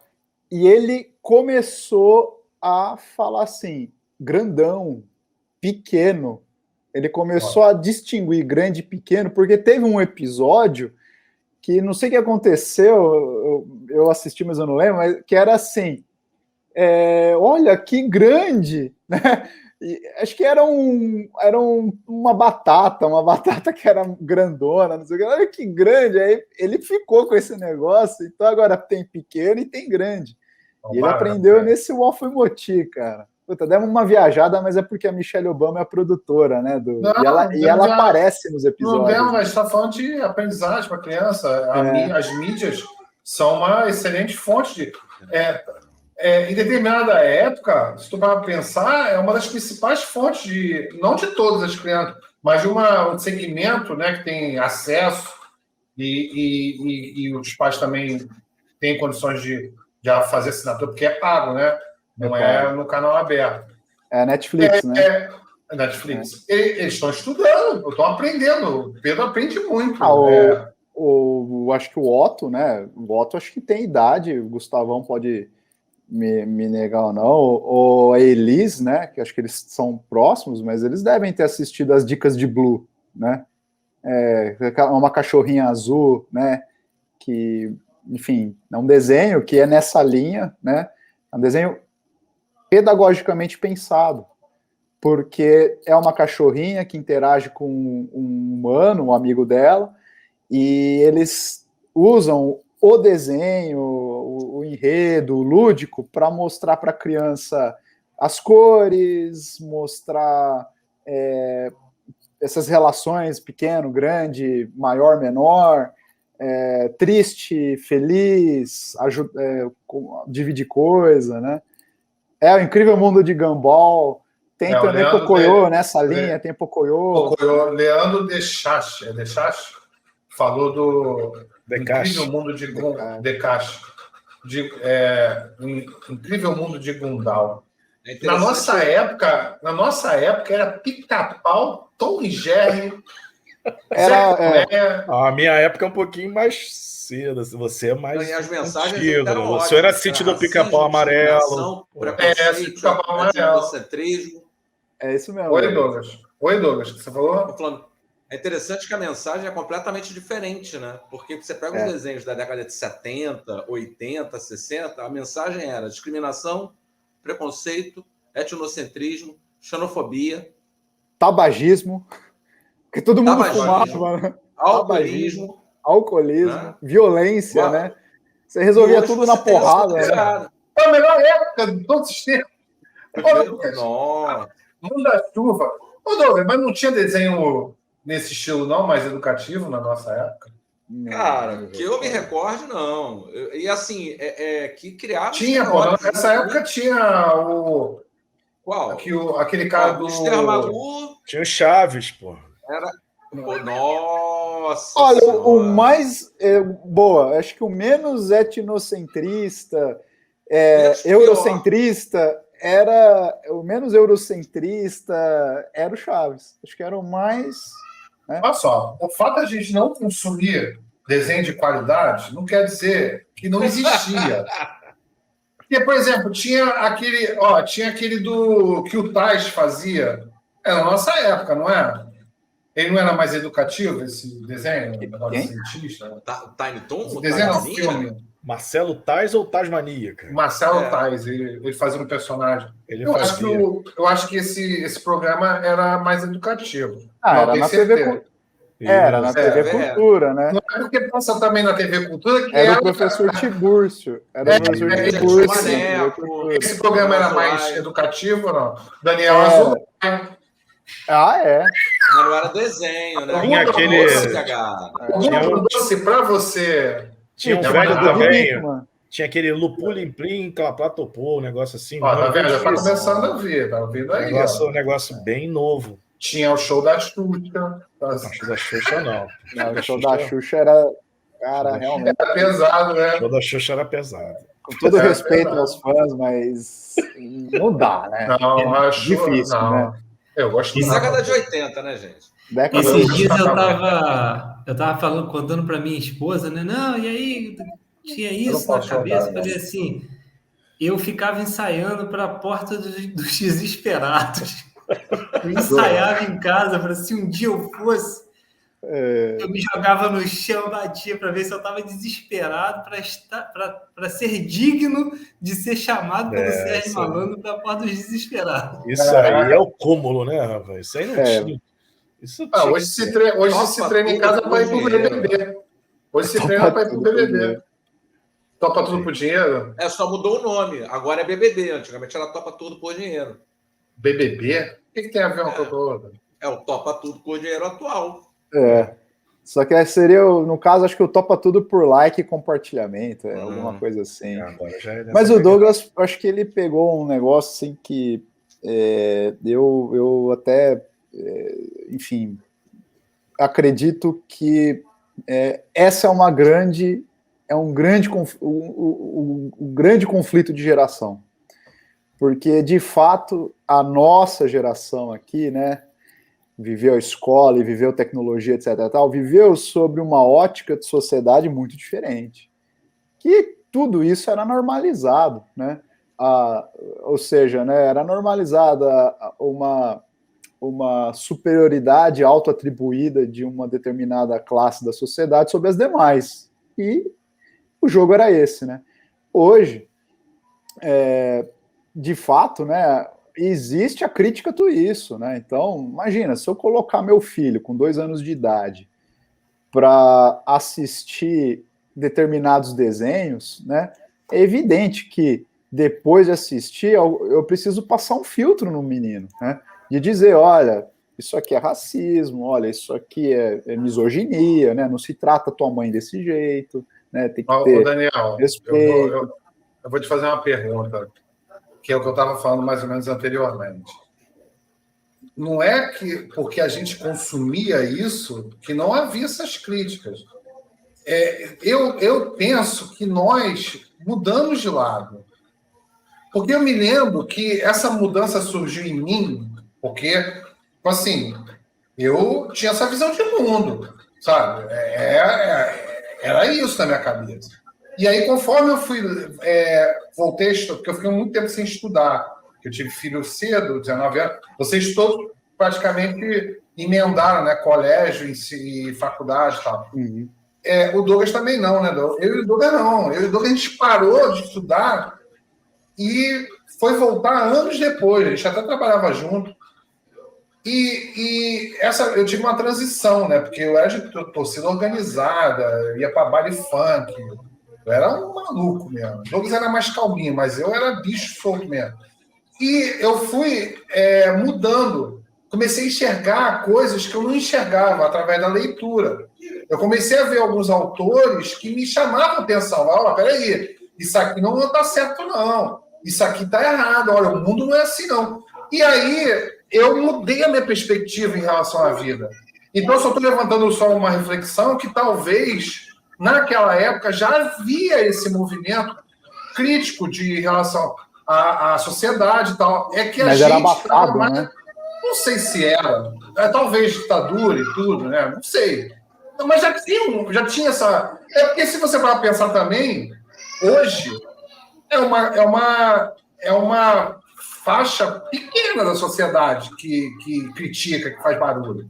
É que hoje o barulho pode ser mais estrondoso. As mídias sociais, e aí você consegue, né, às vezes, fazer uma pessoa mudar de perspectiva. Eu tenho alguns amigos meus, por exemplo, que têm uma visão política totalmente diferente da minha, mas em determinados momentos eles conseguem alinhar, dependendo do argumento, da situação.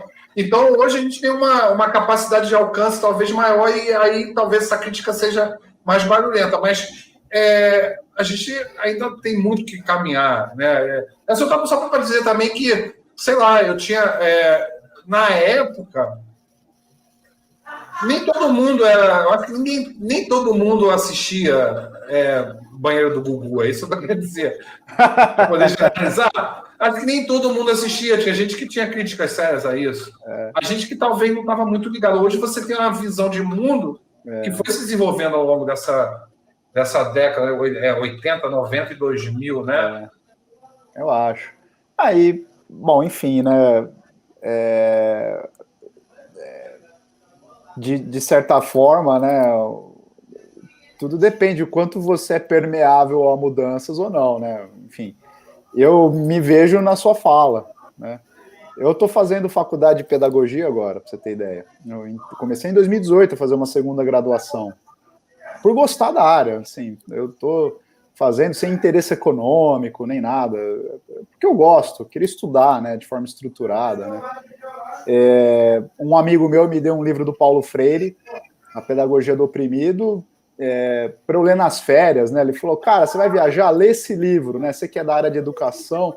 Eu falei, pô, totalmente tenho que ler, né? Tô há anos fazendo projeto na área de educação, nunca li esse livro, eu tenho que ler, né? Fui ler o livro. Cara, no meio do livro eu falei, não, eu vou fazer pedagogia. Cara, isso aqui totalmente faz sentido, né? Aí eu fui no Google, aí eu vi vestibular do Univesp junho, sei lá, alguma coisa assim. Último dia de matrícula, último dia de inscrição. Cara, eu fiz no laço, cara. E adorei. Mas é engraçado hoje demonizarem o Paulo Freire, né? Exato. É muito legal isso, né? Mas assim, né? Pega uma pessoa que lê a obra, fala, cara, isso despertou em mim algo que me motiva a querer buscar. E aí você quem critica desse jeito de hoje é quem não conhece. Quem não conhece, né? É exatamente essa questão. Porque há uma mensagem ali inserida, né, da construção de um modelo educacional que é transformador. E isso é muito interessante. Que é muito interessante. Você olha para a década de 80, Igor, você vê a manutenção de uma estrutura social, principalmente porque o número de transmissores de informação era mínimo.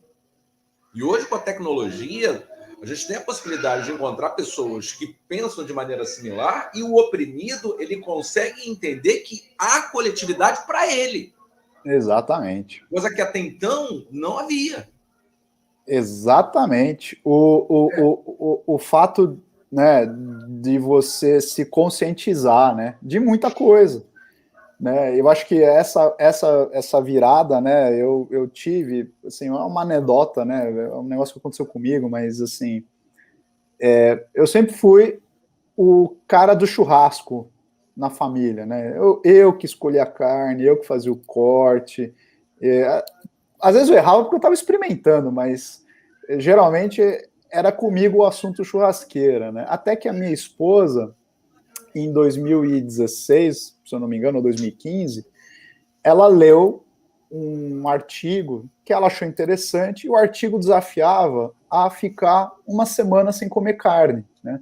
Ela ficou essa uma semana sem comer carne, eu achei engraçadinho na época, né? Mas ela não só se sentiu bem, como ela decidiu não mais comer carne, né? E eu achava aquilo um ultraje. Eu falei, eu não vou deixar de comer carne só porque você parou de comer carne. Ela virava para mim e falava, mas eu já te pedi para você parar de comer carne? Você que está com medo. Você está com medo do quê? Né? Eu nunca te pedi para parar de comer carne? Pode comer, né? Então, eu ficava naquela situação de cozinhar, aí começava a fazer duas misturas. Eu tenho que pensar alguma coisa porque ela não come carne. Você tá me atrapalhando. Por que você não come? Qual que é o problema? E aí ela falou, eu me importo. E aí eu falei, puxa, ela se importa. Eu fiquei com aquilo engasgado, né? Aí eu li aquele livro do Yuval Noah Harari, né? Sapiens, Uma Breve História do Mundo. Deve estar aí. Eu achei esse livro, eu comprei uns 10. Eu dei para tanta gente que foi impactado pelo livro. Amigo, aniversário, conhecido. Eu sempre dava o livro e falava, cara, esse livro é a tua cabeça, né? Mas nesse livro, assim, a forma... Existe uma construção ali de um raciocínio que era mais ou menos o seguinte. Qual é a diferença objetiva entre um cachorro e uma vaca, né? Porque aí, na Índia, a relação de respeito e carinho que se tem pelas vacas é similar à relação de carinho e respeito que nós temos com os pets aqui no Ocidente, né? Cara, quando eu li aquilo, eu falei, não dá mais. Eu adoro pássaros, sempre adorei, gosto de visualizar pássaros. Eu não posso comer frango, né? Porque isso começou a gerar em mim um conflito. Aí eu virei para minha esposa e falei assim, eu te entendo, mas eu vou continuar comendo carne. Até que veio um exame de colesterol extremamente alto. Eu falei, não, quer saber de uma coisa? Eu vou tentar parar de comer carne. Tá tudo conspirando contra. Aí eu desafio uma semana sem comer carne, e depois eu vi que eu estava já 2 semanas sem comer carne, e quando eu me dei por conta, eu não estava mais comendo carne. Eu falei assim, gente, foi muito fácil, eu não precisava, né? Quer dizer, eventualmente comia alguma coisa de carne se não houvesse opção, até que eu comecei a parar para me conscientizar a respeito da onde vem a carne, da onde vem o leite, da onde vem... eu não vou mais comprar carne do Joesley Batista, que estava lá naquele episódio com o Michel Temer, né? Gravou o Michel Temer, aí naquele dia foi divulgado o áudio, a bolsa despencou. Confesso que naquele dia eu perdi dinheiro, acabou. Eu falei assim, quer saber? Faz mal para minha saúde, eu não acho eticamente correto, tá desmatando a natureza. Pô, e ainda tô dando dinheiro para um camarada aí, né, metido tá no âmago da corrupção, bolsa caiu, não sei o quê. Eu não tenho mais por que comer carne. Então, naquele dia, 17 de maio de 2017, eu lembro porque foi conhecido no mercado financeiro como Joesley Day, né? O dia que ele gravou Michel Temer, né?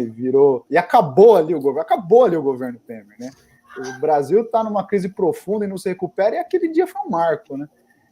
Eu tomei uma decisão consciente, motivada, tranquila e serena de não comer mais carne. Aquele foi o último dia que eu coloquei um pedaço de proteína animal na boca. Não me arrependo, estou super bem. Meu colesterol baixou, caso alguém queira saber, né? Mas isso foi o que, em mim, Ricardo, foi a virada de chave. Eu falei, não, quais são as outras coisas que eu também não abria mão, era impermeável, né? Das muitas que eu ainda sou, né? Evidentemente, não estou aqui me santificando, pelo contrário, né? Mas eu me vi, né, como também um cara que era misógino, como um cara que era machista, era homofóbico, não no sentido de querer o mal de alguém, mas no sentido de usar mal as palavras, de compreender mal as ideias. Estrutural. Agora, o que me chama a atenção nesses autores da teoria crítica é justamente essa visão não, né? Essa constatação de que o homem é um agente modificador da sua realidade. Deixar de ser um cara passivo, porque isso que você está falando é como se eu fizesse, tipo assim, não me interessava essa mudança, né? Tipo, eu tô na onda, eu tô indo, eu tô na maré, eu tô na correnteza, eu não me... Isso tudo, essa reflexão que você fez é todo um conceito de pensamento crítico. Você fez um raciocínio para poder refletir sobre a realidade e acabou modificando ela. E isso é que eu destacaria mais do que o que o Douglas falou, por exemplo, né, no sentido, mas é essa visão de agente dono da construção da realidade, uma sociedade melhor e tentar, Vou até te falar uma coisa aqui, compartilhar com todo mundo que está ouvindo, tal, que eu falei para um amigo meu esses dias atrás aí.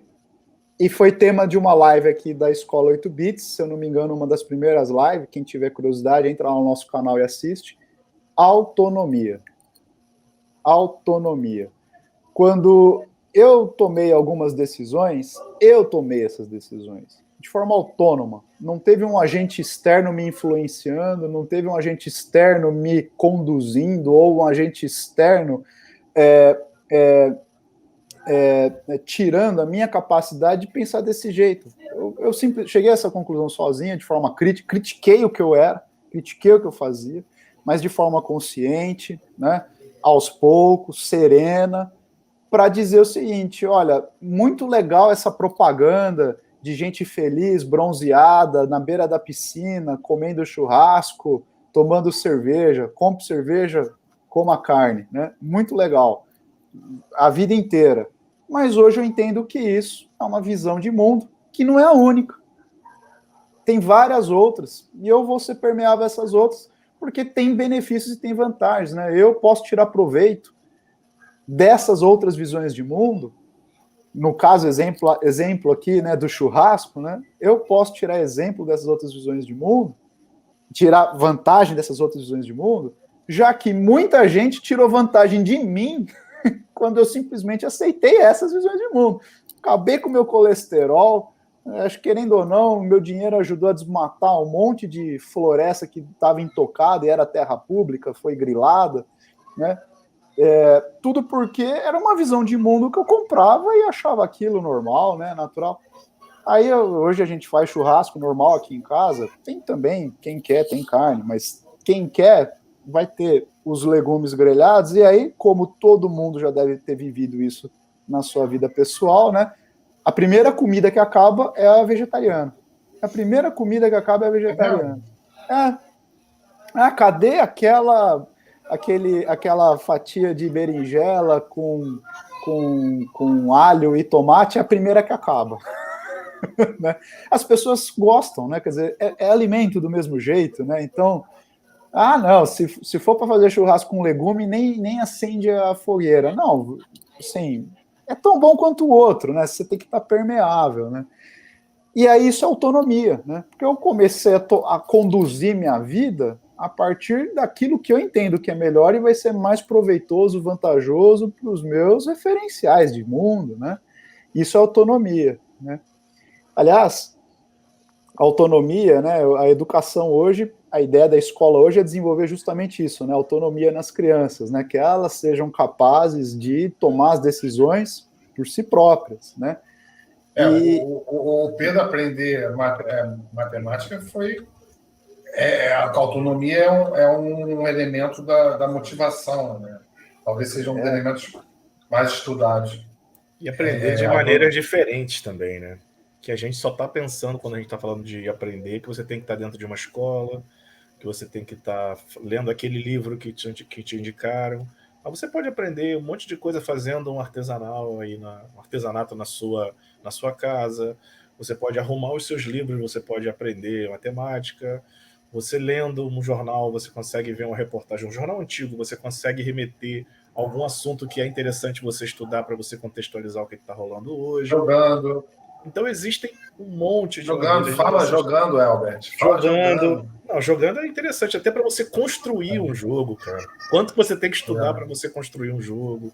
Quanto que você tem que trabalhar com essas coisas de disciplinas de uma escola, né? Que você acha chato, mas você, como eu tive assim, poxa, eu comecei a gostar de história porque eu tava vendo um monte de gente falar de política, eu não entendia muita coisa, eu falei, cara, falta um gap aqui na minha vida que eu não aprendi direito e agora eu tô sentindo necessidade. Então, vou correr atrás disso. Então, isso não acontece, as crianças, né? Os pais têm que orientar as crianças nisso. Essa criança sentiu uma dificuldade nela, não é você chegar lá e falar que casa é com S, não com Z. É você tentar trazer outros recursos que aquela criança perceba, poxa, casa é com S, assim como essa palavra, e você conseguir explorar aquela casa ali em diferentes áreas, né? Isso é bacana de você estudar. Estudar é chato, né, cara? Estudar é chato. Estudar estudar do jeito que a gente estudou, eu achava muito chato. Tradicional. Eu sou diferente. Você tem que ir para lá para o cara falar assim, escreva aí no seu papel sacada. Porra, jura, cara, que isso é a maneira mais fácil de eu aprender a escrever sacada? Só tem essa? Mas pra caralho. Você fica sempre se desafiando. O meu amigo sabe, eu não sei. Eu particularmente gosto. Eu gosto de ouvir o professor também. Mas é muito eu gosto porque eu aprendi a admirar. Porque quando eu fui para a faculdade, eu estava muito tempo sem estudar, e aí foi um mundo novo para mim, né? Cara, tanta gente inteligente, sabe? Com uma bagagem, né? A gente tem professores inesquecíveis, né, Douglas? Sim. O professor de literatura... Meu professor de literatura, meu irmão, eu até encontrei ele na internet, encontrei o site dele, estou até pensando em fazer um curso de produção... produção... Como é que é o nome, Douglas? Produção... Literária. Pô, o cara é assim, o Elbert. Ele é a turma de primeiro ano. Faculdade particular, turma de primeiro ano, chuta aí o número de alunos, né? Sala lotada, mais de 100 alunos. Douglas fazia com ele também. Ele era assim, ele começava falando um silêncio, que não acontecia em aula nenhuma. E ele falava, daqui a pouco ele contava uma piada, todo mundo ria. Ele fazia assim com a mão, todo mundo calava. Tipo assim, o cara tinha um poder que até hoje eu não aprendi, sabe? Mas o cara tem esse... Não, pô, isso é legal para quem comunica, Douglas. Ou não, depende do que comunica Douglas? E com qual intenção. Douglas, não, eu sei, mas eu tô falando do caso dele específico. Ô, Douglas, ele tinha uma capacidade de retenção da turma que eu nunca vi em lugar nenhum. Porque a galera, na época, não tinha celular, essas coisas. A galera estava atento ao que ele falava. E ele trazia umas brincadeiras interessantes. Uma vez ele falou, ó, vocês apostam comigo que eu vou escrever uma frase com uma vírgula, depois eu vou mudar a posição da vírgula e vocês não vão conseguir entender essa mudança, vocês não vão conseguir adaptar e entender o significado da frase. Porra, meu irmão, tenta entender. Tem uma frase que vai estar com a vírgula no lugar. Ele vai mudar a posição da vírgula e você não vai conseguir entender o significado da frase. Aí todo mundo duvida, sei que o cara fez. Não sei se o Douglas lembra desse exercício. Era alguma coisa relacionada ao barco que entrava no canal de Suez. O barco entrava no canal de Suez. Aí ele muda o lugar da vírgula e você fica, pô, mas o barco entrava. Só que o barco estava entravando. O barco estava... como ele botou a vírgula sem a vírgula, a gente entendeu que o barco estava entrando no canal de Suez. Só que quando ele colocou a vírgula, o barco deixou de entrar e passou a ficar entravando o caminho. E não deixava os outros barcos passarem, entendeu? Mudou o significado da frase, só que ninguém conseguiu entender. Porque mesmo ele mudando a vírgula, a gente já estava com aquele pré-entendimento impregnado no cérebro. Mas esse cara ele teve uma sacada que é interessante observar. Esse tipo de mudança.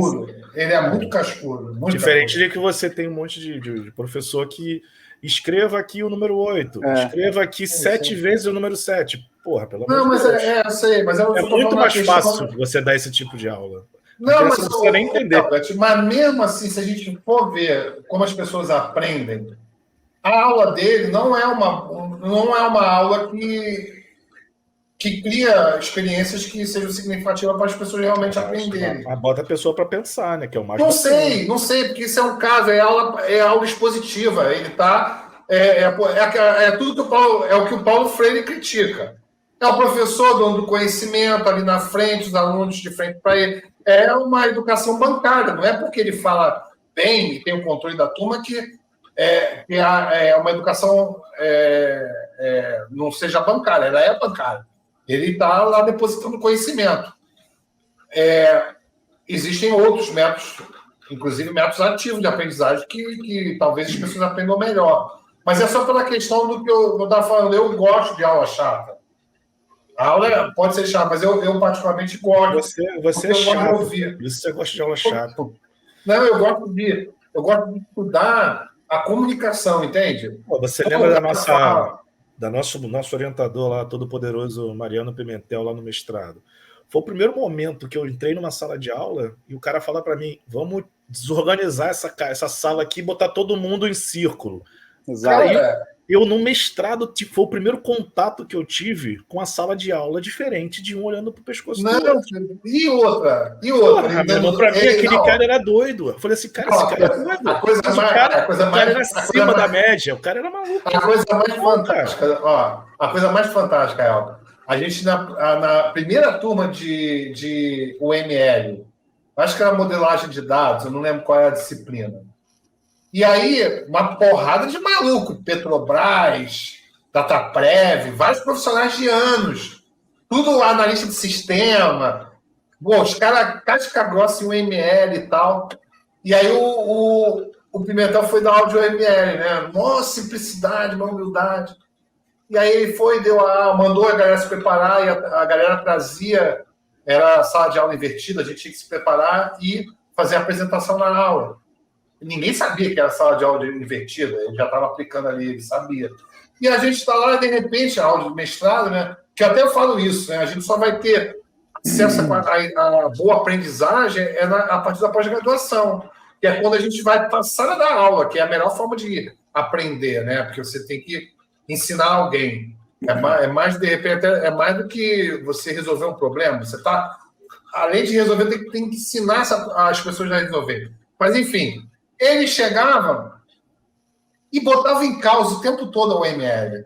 Toda hora ele criticava, e aí ele falava, será que isso está certo?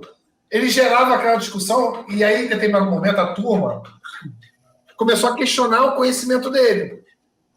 Porque os caras eram impregnados do ML, sabe que o ML era receita de, tipo assim, era a lei, era a bíblia, né, do desenvolvimento de software.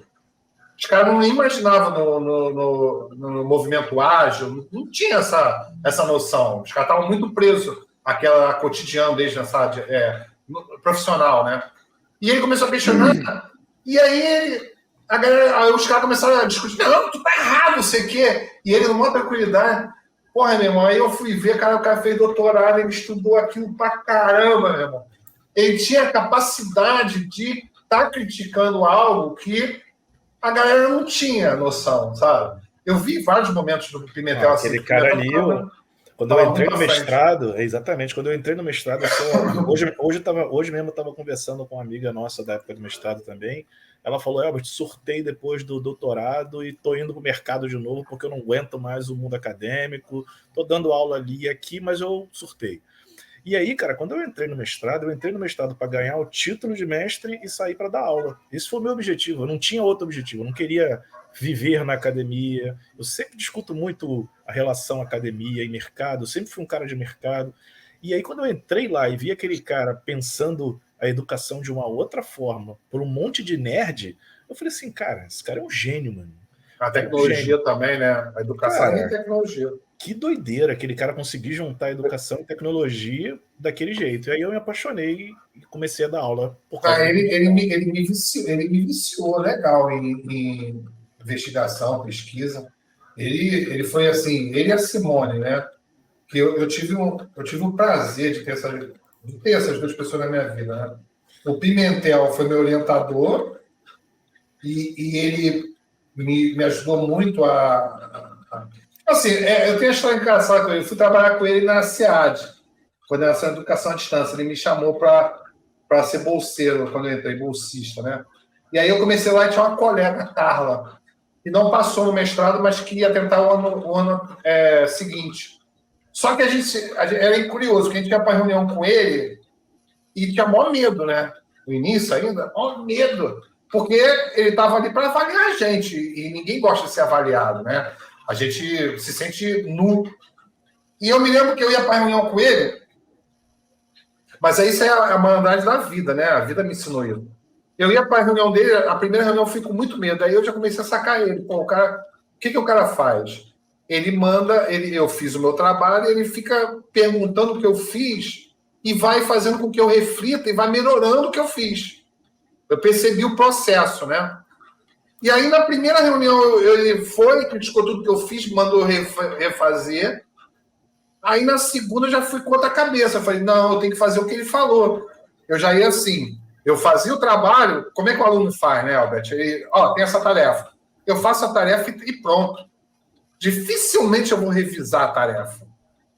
Né? E o que o Pimentel me ensinou logo na primeira e segunda reunião? Eu tenho que revisar essa tarefa diversas vezes. E toda vez que eu revisar, eu vou modificar alguma coisa e talvez eu melhore. Né? E aí eu já ia para a reunião tranquilaço, porque eu já tinha feito o que ele me ensinou. A menina não. A menina achava que ele ficava de implicância. E eu falava para ela, cara, você está entrando... E é curioso, que isso é uma teoria de motivação, né? É atribuição causal. Você, quando acontece alguma coisa, você tenta atribuir aquele acontecimento. Muitas vezes o aluno, ele coloca problemas que ele tem, por exemplo, tirou uma nota baixa. Ele atribui essa nota baixa a um agente externo dele. Isso é péssimo para a motivação, porque, para ele não tem o poder de mudar aquilo. Então, por exemplo, eu tiro a nota baixa e falo que o professor não gosta de mim, por isso que eu tirei a nota baixa. Pô, o que eu posso fazer em relação a isso? Muito pouco. Agora, se eu tirar a nota baixa e falar assim, não, eu não estudei o suficiente, eu tenho que estudar mais, você pega a responsabilidade para você, isso é motivador. E aí, isso é legal porque eu vi acontecer e eu só fui entender anos depois, que era justamente isso. Porque quando você... aí já é uma outra teoria da motivação, que se você não se sentir motivado, você pode chegar a ter raiva da situação. Então, tipo assim, tem muito aluno que tem ódio do professor porque, na verdade, ele está desmotivado. E aí ele tem uma visão pessimista daquela situação e ele pode gerar até ódio. E aí, foi o que aconteceu com ela. Ela tinha Pô, a maior raiva dele. E eu tinha uma paixão, era incrível isso. E a partir dali, quando eu fui estudar essas teorias no meu doutorado, eu percebi que o aluno... aí eu agora estou divagando, legal, a gente já trouxe para outro assunto. O aluno, eu já não vejo o aluno, aquele aluno que não quer nada. Esse aluno não quer nada. Que é uma coisa também que ele me ensinou, porque uma vez eu também estava desenvolvendo o Moodle, e eu fiz o Moodle, estava razoável, e aí eu tinha uma reunião com ele. Eu não fiz muita coisa na semana. Aí, na véspera, o que eu fiz? Mudei tudo. Sabe? Eu mudei tudo. E aí, quando eu mudei tudo e fui lá na hora da reunião dele, ele pensou, o que me levou a mudar tudo? Então, ele começou a refletir e ele percebeu que era algo da motivação, entende?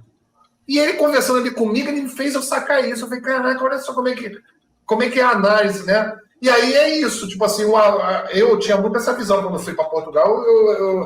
Tem aluno bom, tem aluno ruim, tem aluno que não quer nada e o aluno que é CDF, entre aspas, né? Hoje em dia nem é um termo bom, né, o CDF. O que quer dizer CDF, Douglas? Pessoa com grande capacidade formativa. Não. Falando nisso, espera aí, ó. Eu tô doido para saber qual o trabalho da Escola 8 Bits. Você sabe que eu sou aquele cara que faz o papel do chato, né? Então estamos chegando a mais de 1h30. Não começou a entrevista. Não começou a live ainda. Então, mas aí você tem que dar uma olhada no chat, que temos aqui pessoas seletíssimas que, né, como são formadores de formadores em formação tem aula, tem aula. Então, pessoas precisam também fazer um alívio do seu aparelho escritório, né? Então, assim, essa segunda parte que é necessário, né? Eu sou um deles. Vou precisar. A segunda parte pode ir para o banheiro. Vou precisar ir no banheiro urgente. Não, pode ir, isso é normal no formato do podcast, é normal. Você pode ir, pode beber uma água. Agora, alguém vai dar aula, né? Pelo que eu entendi. Então, exatamente. A gente tem até que horas que a gente tem? 5 minutos. Ótimo. Por isso que eu queria saber da escola 8 bits. Não vai saber. Mas, enfim. Putz, então, vai ficar com uma outra live, é isso? Encerra, vamos ter que fazer outra live. Encerra o que eu estava falando, mas é a questão só para poder ficar registrado. Que esse olhar do aluno, né, de que eu acho que até é um bom link para entrar na escola, porque eles trabalham com motivar essas crianças, de tentar, em vez de excluir, tentar motivar para atrair, né? Essa que é a mensagem que eu queria passar. Mas aí, fala aí, então, vamos falar aí dentro desses 5 minutos, né, dentro do possível, da Escola 8 Bits, que a gente não falou nada sobre a Escola 8 Bits. Eu tô doido para saber. Apresenta aí, Gustavão. Então, vou tentar resumir aqui, né? Como eu já comentei antes, começou internamente tentando ensinar programação e robótica aqui para o Otto, e essa experiência foi tão intensa e tão gratificante que a gente tentou organizar isso em um processo para poder disseminar esse tipo de conhecimentos, esse tipo de educação para outras crianças. E aí nasceu a Escola 8 Bits com esse propósito, né? A gente pegou aí essa pandemia muito louca, a gente fez alguns experimentos aí durante a pandemia, mas foi um período, né, muito complexo para todos, em todos os sentidos. E qual é o nosso objetivo? Não é formar, não é... Tudo isso que a gente debateu aqui hoje, tudo isso que a gente entende com uma visão crítica que não é interessante você ter uma educação engessada, como que a gente empacota isso para poder estimular nas crianças o desejo de aprender a ter um pensamento crítico, uma visão lógica das coisas, como que a gente consegue conectar as crianças com esse universo da tecnologia e que abre tantas portas, né? Mas não no sentido de formar para a tecnologia, no sentido de usar a tecnologia para fazer uma educação de uma forma diferente, de fazer aprender alguma coisa diferente através da tecnologia. Seja fazendo um game, seja fazendo um robô, tem muito mais coisa do que a programação em si e a tecnologia em si para ser aprendido. Então, o nosso desafio tem sido esse. Ricardo fez as honras aí de participar de uma live com a gente está fazendo periodicamente aí algumas lives e nos preparando aí para conseguir alcançar o maior número de crianças possível, né? Dentro dessa nossa abordagem.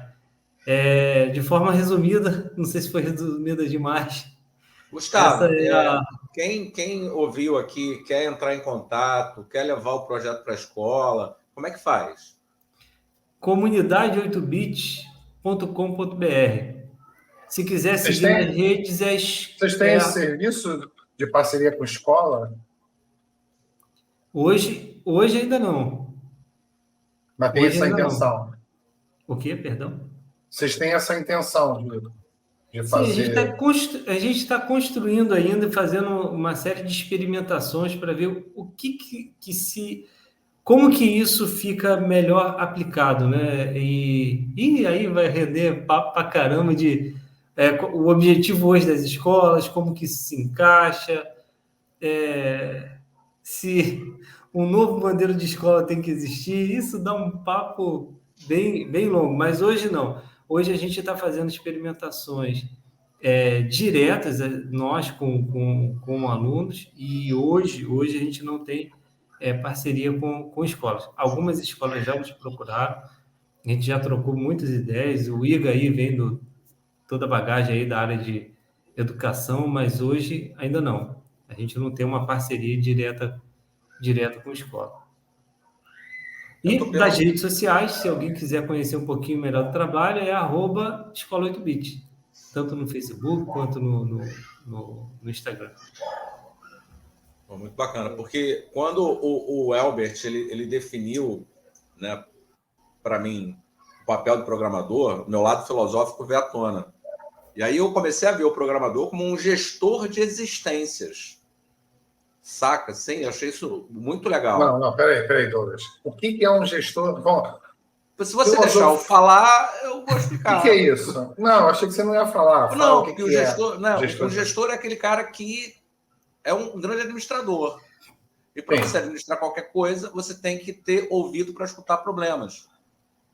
Mas o gestor de quê? Só consegue. Um gestor, né, o que eu entendi do Elbert trazendo, né, do conceito de qual seria o papel de um programador, ele está ali para encontrar o problema. Né, o problema que existe no mundo material. Resolver o problema. Então, esse gestor né, é um gestor de existências, porque, na verdade, primeiro ele tem que ser capaz de dar conta da própria existência para que ele possa criar qualquer coisa, saca?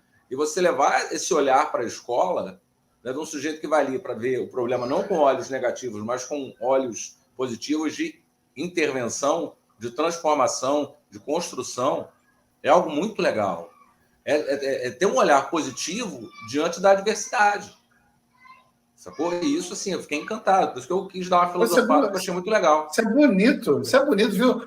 Eu sou filósofo, né, velho? Dou aula de filosofia. Tem que ter um olhar... Não, peraí, fala de novo. Tem que ter um olhar otimista. Só sai uma vez. Caraca, isso é muito bonito, porque realmente, né, você tem um problema e tem que resolver esse problema. E aí você poderia se entregar a esse problema e falar, não vou resolver. O programador, né, na teoria, e às vezes na prática, ele vai pegar esse problema e vai ser otimista para poder resolver ele através do código, né? Foi exatamente a sensação que eu tive com o Albert falando. Assim, interessante, Douglas. Encantado, achei muito bacana mesmo. Eu também fiquei encantado com a tua reflexão, muito filosófica. Mas acho que é isso mesmo. A ideia do projeto sempre foi a de mostrar que a tecnologia ela não é uma coisa distante. A tecnologia no sentido do seu desenvolvimento, né? Desenvolvimento de software ou robótica não é uma coisa distante das pessoas, pelo contrário, né? A gente procura na escola 8 bits por meio de conteúdos muito acessíveis, conteúdos bem didatizados, né? Mostrar que é fácil você começar a programar, é fácil você começar a estruturar, né, de forma lógica os problemas em torno de buscar a resolução deles, né? E é muito nessa linha da construção da autonomia. Acho que o Douglas colocou de uma forma filosófica aquilo que a gente coloca pedagogicamente como a ideia de desenvolver o protagonismo do aluno, né? É mostrar para o aluno que ele tem competências, né, que, quando devidamente articuladas, ele é capaz de propor soluções e de executar as soluções que ele propõe, né? Enfim, a conversa é longa, né? A gente poderia falar em construir uma escola, toda ela orientada a projetos, toda ela orientada a esse certo ativismo do aluno, né? Quer dizer, ele se colocar numa posição ativa de resolução de problemas, mas dentro do contexto de pandemia, dentro do contexto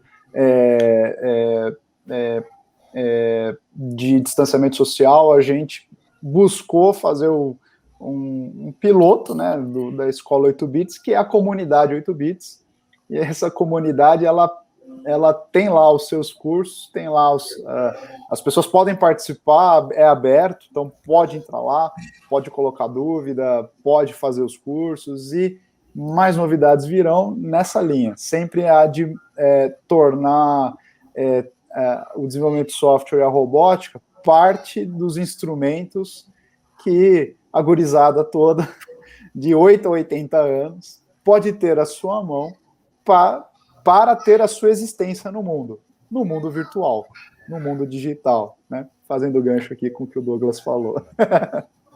A gente já vai seguir aí para finalizar, né, para não atrapalhar vocês, mas eu faria um convite para daqui a alguns meses a gente marcar um outro encontro, e aí a gente podia ir na onda do Gustavo, falar sobre o modelo ideal de escola, né, e a gente bater um papo sobre isso.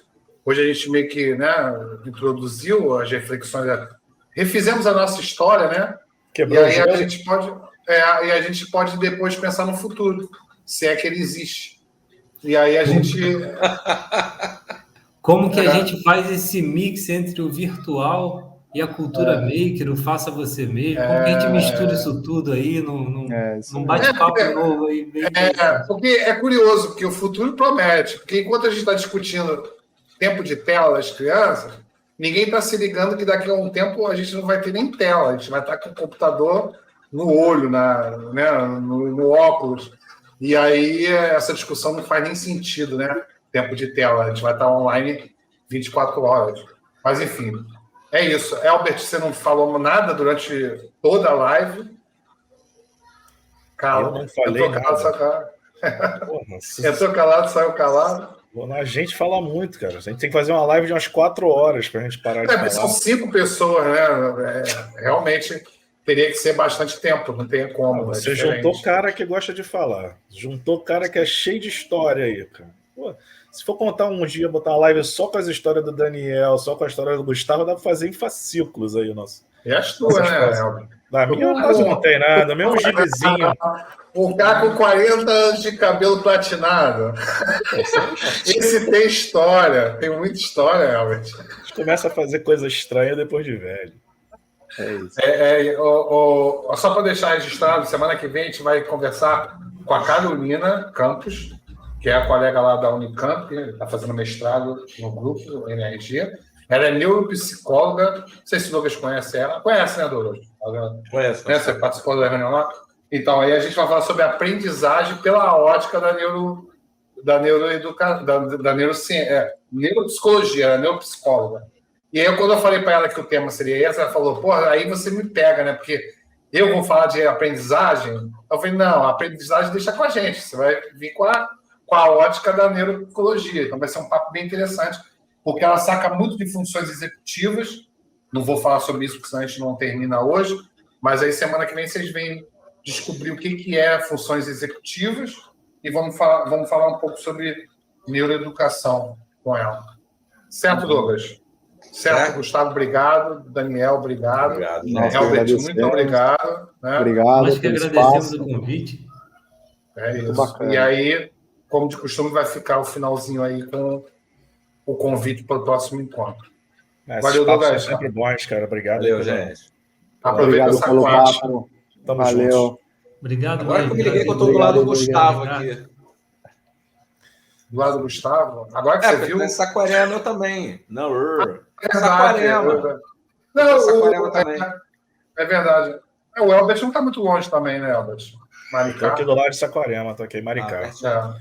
O objetivo é a gente trazer o Daniel para cá ou então a gente ir para lá, para ficar todo mundo um do lado do outro. Vocês estão um do lado do outro, né, virtualmente. Ou tem a opção da gente ir num local no meio. Aí tu não vai para o seu local no meio. Também. Tá vendo? Essa é a ideia do Daniel. Boa ideia. Aí fica todo mundo desconfortável. Ou confortável demais. Então já, valeu, rapaziada.